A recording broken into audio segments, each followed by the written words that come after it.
안녕하세요. 셰르파 요가 매일 9시 셰르파입니다. 오늘은 인간으로 산다는 그 어려운 일을 인문 요가 주제로 선택해 보았습니다. 저는 매일 불균형이 되는 림프 부종 환자입니다. 하지만 환자로 살지 않기 위해서 매일 요가 수련을 즐깁니다. 이렇게 롤러와 땅콩을 가지고 균형을 회복합니다. 늘 땅콩과 롤러로 균형을 회복하는 20년차 요가 수련자입니다. 10수년간의 요가 수련의 실패 경험들이 셰르파 요가를 낳게 해주었습니다. 슬픔, 비탄, 한탄에 젖어 있는 것 외에도 첫 번째 화살의 고통에서 도망칠 수 있는 방법이 또 하나 있다. 이것은 고통을 부인하고 정신을 다른 곳으로 돌리는 방법이다. 나는 이 전략을 세 번째 화살이라고 부른다. 고통을 느끼면 우리는 관능적 쾌락을 통해 기쁨을 추구한다. 왜일까? 관능적 쾌락 말고는 고통에서 도망칠 수 있는 법을 모르기 때문이다. 이런 반응은 분노와 자기동정이라는 두 번째 화살보다 좀 더 간접적이다. 세 번째 화살은 고통을 피하기 위해 우리의 주의를 다른 곳, 그러니까 간단히 말하면 쾌락으로 돌린다. 오늘날의 삶에서 아마도 가장 흔한 세 번째 화살은 감정적 식습관, 알코올과 마약, 과로, 일 중독, 기술 중독일 것이다. 쾌락을 추구하는 건 마냥 즐거운 뭔가를 하며 흥청망청 노는 거라고 생각하고 싶을 것이다. 그럴 때도 있지만 일반적으로는 쾌락 자체가 아니라 쾌락을 추구하는 행위가 우리의 정신을 산만하게 만든다. 세 번째 화살은 우리의 정신을 흐리게 만들거나 불만에 차게 해서 우리 손에 닿을락 말락한 쾌락을 끝없이 추구하게 만든다. 나는 세 번째 화살 촉에 마약이 묻어 있어서 우리가 계속 손에 잡히지 않는 쾌락을 추구하며 영원히 안다라는 꿈에 빠져 있다고 생각한다. 두 번째 화살은 스스로를 비난, 불평하거나 고통 속에서 몸부림치는 것처럼 즉각적인 고통을 불러온다. 반면 세 번째 화살의 고통스러운 결과는 시간이 좀 흐른 후에 나타난다. 정서적 허기를 달래거나 위로받기 위해 먹는 행위는 불쾌한 느낌에 대처하는 아주 흔한 전략 중 하나이다. 우리는 스트레스, 고독 혹은 지루함에 대처하기 위해 종종 이렇게 먹는다. 이것은 세 번째 화살의 전형적인 활동으로 우리의 주의를 다른 곳으로 돌리려다 결국 더 큰 고통을 야기한다. 위로받기 위해 먹다 보면 건강이 나빠져서 불행해지고 종종 스스로를 역겹게 느끼게 되고 원래 있었던 문제를 해결하기 위한 노력은 하나도 하지 않게 된다. 우리가 그토록 간절히 피하려 했던 첫 번째 화살인 고독감이나 스트레스는 여전히 그대로 남아있다. 심지어 정서적 허기를 달래기 위해 마음껏 먹더라도 사실은 별로 기쁘거나 즐겁지 않다. 보통 우리는 음식에 그다지 주의를 기울이지 않고 먹는다. 나 역시 이런 식으로 먹을 때는 음식을 집어서 씹고 삼키고 집어서 씹고 삼키기를 반복하는 동작에서 종종 아무것도 느끼지 못한다. 사람의 감각과 의식을 마비시키는 이런 방식으로는 뭘 먹어도 어떤 만족이나 즐거움도 느끼지 못한다. 하나만 더, 한 숟갈만 더 먹어야 기분이 좋아질 것 같다. 감자칩 한 웅큼은 만족스럽지 않지만 한 웅큼을 더 먹으면 그럴지도 모른다. 아닌가? 그럼 한 웅큼을 더 먹어보자. 이런 식으로 우리는 그토록 바라는 만족을 느끼지 못해 계속 뭔가를 탐한다. 우리는 때로 눈앞에서 대롱거리는 당근에 홀려 계속 수레를 끌고 가는 우화 속 당나귀 같다. 당나귀는 욕망에 끌려 계속 앞으로 가지만 결코 그 당근을 먹을 수 없을 거라는 사실을 알아도 욕망은 사라지지 않는다. 마약과 알코올은 우리가 겪는 어려움으로부터 벗어나게 해주겠다고 유혹한다. 말할 필요도 없지만 이걸 하면 당장은 좀 더 행복하고 느긋해질 수 있어도 장기적으로는 아무 문제도 해결되지 않고 우리의 건강과 행복뿐 아니라 주변 사람들에게도 심각한 영향을 미치게 된다. 이것만이 고통을 피하는 유일한 방법은 아니며 우리는 또 다른 방식으로 쾌락을 추구한다. 포르노 중독, 섹스 중독, 불륜, 운동 중독, 쇼핑 중독은 모두 기분을 좋게 하려는 혹은 우리에게 이롭다고 믿는 뭔가를 얻으려는 시도이다. 이 모든 행위에는 고통이 배어 있는데 안타깝게도 결과 또한 고통이어서 건강이 나빠지고 친밀한 관계가 약화되고 불안, 우울, 자기 혐오가 생긴다. 세 번째 화살의 마약 같은 효과는 잠시 고통을 외면하게 해주지만 그 때문에 더 고통스러워진다.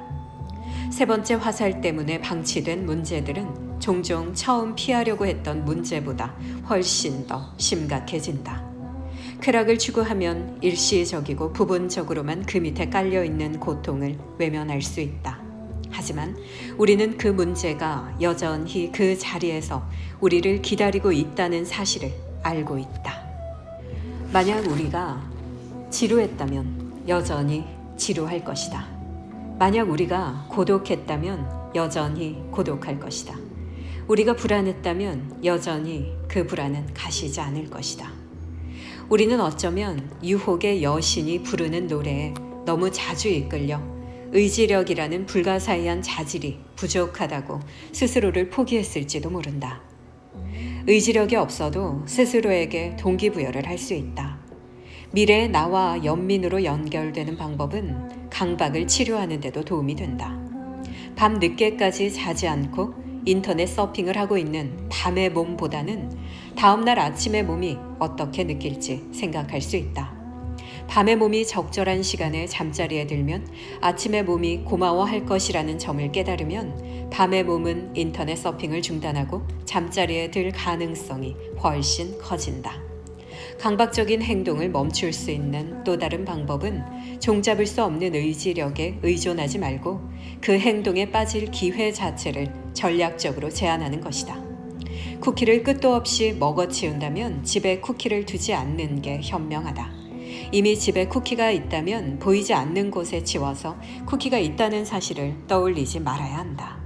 아침에 일어나자마자 스마트폰을 확인한다면 스마트폰을 침실에 두지 말고 거실에서 충전하자. 밤에는 아예 꺼놔서 아침에 허겁지겁 인터넷에 접속하지 말고 부팅될 때까지 기다리는 것도 좋다. 일상에서 강박적인 활동을 막을 수 있는 여러 장애물을 마련해두면 저항하기가 훨씬 더 쉬워진다. 갑자기 쿠키를 먹고 싶은 충동이 들어 사러 가고 싶거나 아침에 거실로 나오자마자 스마트폰부터 켜게 된다면 자기 연민의 네 단계를 이용해서 자신을 달래고 지지하자. 당신은 그 충동이 잔잔해질 때까지 참고 견뎌낼 수 있다. 우리는 이미 현명하게 자신을 돌보는 방법을 알고 있으며 이것은 현실 부인과 충동적으로 쾌락을 쫓는 세 번째 화살에 대한 강력한 해독제가 되어준다. 현명한 자기 돌봄은 세 번째 화살을 막아주는 방패이다. 현명한 자기 돌봄은 우리의 장기적인 행복과 안녕에 도움을 주고 정서적 회복력이 커질 수 있게 도와주는 모든 행위를 가리킨다. 세 번째 화살은 고통스러운 느낌에서 도망치려고 쾌락을 좁게 만들지만 현명한 자기 돌봄은 그 고통을 기꺼이 받아들이게 한다. 세 번째 화살은 단기적으로 사고하게 만들지만 현명한 자기 돌봄은 자신의 장기적인 행복과 평안을 고려한다. 세 번째 화살은 뇌의 즉각적으로 반응하는 현명하지 못한 부분에서 비롯되는 결과물이지만 현명한 자기 돌봄은 뇌의 좀 더 깊고 성숙한 부분에서 비롯된다. 세 번째 화살은 습관적이고 충동적이지만 현명한 자기 돌봄은 의식해서 선택하게 만든다. 세 번째 화살은 고통을 키우게 하지만 현명한 자기 돌봄은 우리가 고통을 덜 느낄 수 있도록 도와준다.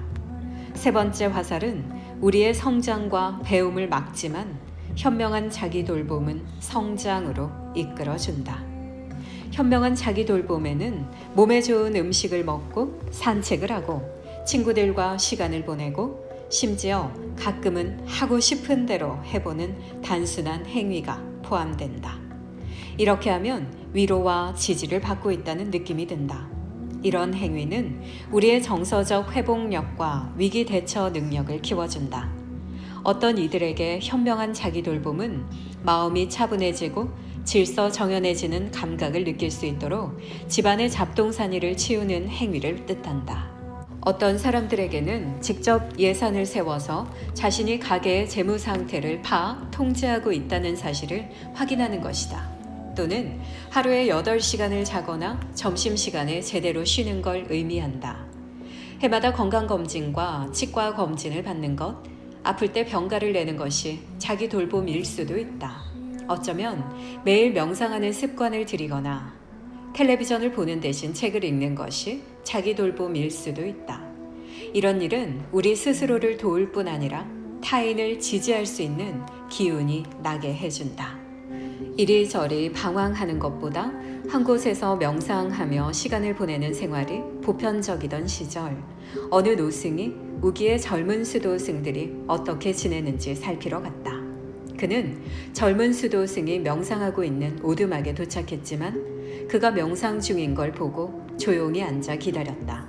그러다가 젊은 수도승이 빗물이 새는 지붕 바로 밑에 앉아 있는 걸 발견하고 깜짝 놀랐다. 빗물이 계속 젊은 수도승의 머리 위로 똑똑 떨어졌지만 그는 움찔하지 않았다. 젊은 수도승이 명상을 끝내자 노승이 왜 다른 곳에 앉지 않고 그 자리에 앉아 있는지 물었다. 저는 마음 챙김을 수행하고 있었습니다. 젊은 수도승이 대답했다. 아, 마음 챙김을 아주 많이 했나 보군요. 하지만 지혜는 별로 없었군요. 노승은 이렇게 대꾸했다. 명상을 할 때 불필요한 고통이나 불평까지 참아야 하는 건 아니다. 어떤 사람들은 내가 소개한 자기 연민의 4단계를 어려운 상황에 대처하기 위해 오직 명상에만 의지해야 한다는 식으로 해석한다. 물론 인생은 고통이다. 그리고 여러분은 고통에 대처해야 한다. 그런데 생각의 함정에 빠지면 명상을 할 땐 반드시 빗물이 뚝뚝 새는 지붕 밑에 앉아야 하고 다른 곳에 앉거나 지붕을 수리하는 건 옳지 않다고 착각하게 된다. 당신의 인생에서 빗물이 뚝뚝 떨어지는 지붕은 당신에게 무례하게 대하는 동료나 배우자일지도 모른다. 당신은 이 문제를 순전히 당신만의 문제로 다루기로 결심하고 그들이 무례하게 굴 때마다 당신의 고통에 연민을 베푸는 식으로 대처할 수 있다. 아니면 그들이 당신에게 어떤 영향을 미치는지 말하고 행동을 고쳐달라고 요구할 수도 있다. 어느 쪽을 택하든 자기 연민은 자기 희생이 아니다. 자기 돌봄이라고 해서 혼자 연습해야 한다는 뜻은 아니다. 때로는 타인에게 도움을 청할 수도 있다. 자기 연민의 4단계는 감정적 부담을 좀 더 쉽게 견딜 수 있게 해주지만 고통에 오랫동안 대처하기란 분명 힘든 일이다. 고통은 어떤 식으로든 여러분에게 타격을 줄 테니 타인에게 나를 도와주면 고맙겠다고 말하는 건 역시 자기 연민이 될 수 있다. 다른 사람들에게 도움을 청하고 싶을 때 느껴지는 의심, 불안, 나약함은 많은 사람들이 경험했을 것이다. 사람들이 거절하는 거 아닐까? 내가 그런 도움을 받을 가치가 있긴 한가? 바로 이때가 내 단계를 연습할 수 있는 완벽한 시기이다. 당신이 고통스럽다는 사실을 인식하고 스스로를 의심하는 이야기를 버리고 불편과 고통을 정면으로 바라보고 두려워하는 당신의 내면에 사랑과 지지를 보내주는 것이다. 자기 연민은 스스로에게 용기를 주고 자기 회의를 넘어서 타인에게 도움을 청하고 자신의 취약한 면을 남들에게 용감하게 드러낼 수 있게 한다. 현명한 자기 돌봄을 실천한다는 말은 자신이 마모될 때까지 멈추지 않고 돌아가는 기계가 아니라 애정 어린 돌봄과 정기적인 휴식이 필요한 소중한 존재로 대한다는 뜻이다. 우리가 스스로를 위해 할 수 있는 가장 친절하고 간단한 일 중 하나는 일을 하면서 규칙적으로 쉬는 것이다. 뉴욕타임스 기자이자 작가인 토니 슈왈츠가 이런 멋진 글을 썼다. 글의 제목은 쉬세요. 당신의 생산성이 좀 더 향상될 겁니다. 이고 이 글은 지나치게 바쁘게 사는 나의 문제점을 해결해줄 방안을 담고 있었다. 주어진 환경 속에서 열심히 사는 것만이 제가 할 수 있는 최선이라고 생각하는 시기가 있었습니다. 그렇게 열심히 하지 않으면 게으르다고 생각하는 시기가 있었습니다. 그러다 3가지의 암을 진단받고 나름 똑똑하다고, 나름 잘 살아왔다고 생각했던 저는 저의 모든 삶을 돌아보게 되었습니다. 그리고 저에게 용서를 구했습니다. 미안하다는 말을 끊임없이 하였습니다. 그리고 살아남아줘서 고맙다는 말을 끝없이 하였습니다. 그렇게 숙이고 또 일어서고 숙이고 일어서는 일을 반복하였습니다. 그렇게 호흡을 바라보며 내가 숨을 쉬고 있는 것이 고요한지, 내 숨이 거친지, 지금 이것이 나를 온전히 위하고 있는 것인지, 내가 지금 하고 있는 것이 내가 사랑하는 이들을 온전히 위하고 있는 것인지를 늘 알아차리기 위해 수련하고 또 수련하였습니다. 시루파 요가는 그렇게 만들어진 것입니다. 내가 나의 셰르파가 되어주기, 그리고 나의 도움을 필요로 하는 이들에게 셰르파가 되어주기, 그렇게 세상을 만나는 일, 그렇게 점점 내 안에 깊은 자신감으로 나를 만나고, 그리고 나의 도움을 필요로 하는 이들을 위해서 부드럽고 견고해지기 위해 수련하고 또 수련합니다. 그리고 고요하게 알아차립니다. 그렇게 매일을 만납니다. 나를 온전히 만납니다. 더 많은 분들이 요가 수련을 제대로 하기를 희망합니다. 나를 온전히 안아주고 있는가?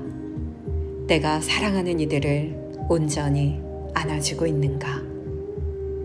이렇게 호흡을 관찰하는 일, 나 자신을 온전히 만나는 일은 세상 속에서, 매트 밖에서도 끊임없이 빛을 발하게 됩니다. 우리네 삶 곳곳에서 나의 문제들이 알아차려지기도 하고, 즉각 알아차린 나의 문제들 속에서 나를 위로하고, 내가 만난 상황들을 또 알아차리고 내 주변을 위로하게 되기도 합니다. 그렇게 매트 안의 수련이 우리네 삶 곳곳으로, 우리 주변으로 널리 퍼져가기를 희망합니다. 인간으로 산다는 그 어려운 일, 보디팍사가 우리에게 선물을 준 듯 합니다. 그리고 매일 우리에게 햇살이 비칠지 비치지 않을지 알 수는 없습니다. 하지만 분명한 건 태양은 늘 존재합니다. 오늘도 매일 성장하고 있는 저와 함께 해주셔서 감사합니다.